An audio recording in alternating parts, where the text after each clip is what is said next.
e para partitë politike e din që një herë në 4 vjet ka zgjedhje.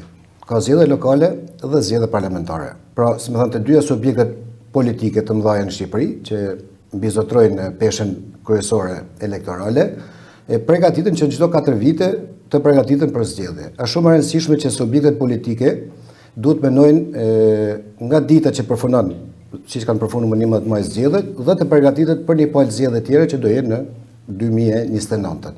Është shumë e rëndësishme për këtë pjesë sepse elektorati të majt apo të djathtë, ti nuk mund t'i afrosh programe elektorale vetëm 3 muaj para zgjedhjes.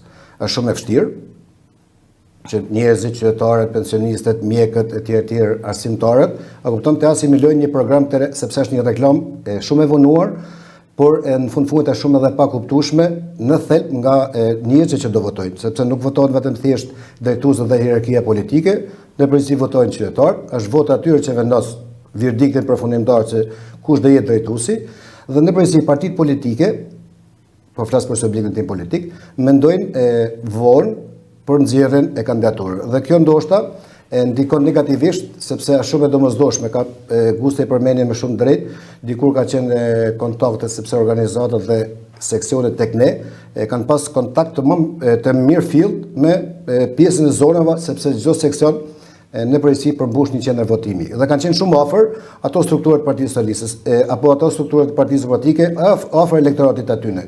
Sot ne kemi një largim masiv njerëzve dhe strukturat në përgjithësi varfërohen dhe kërkohet të zëvendësohen në momente kritike që janë zgjedhje.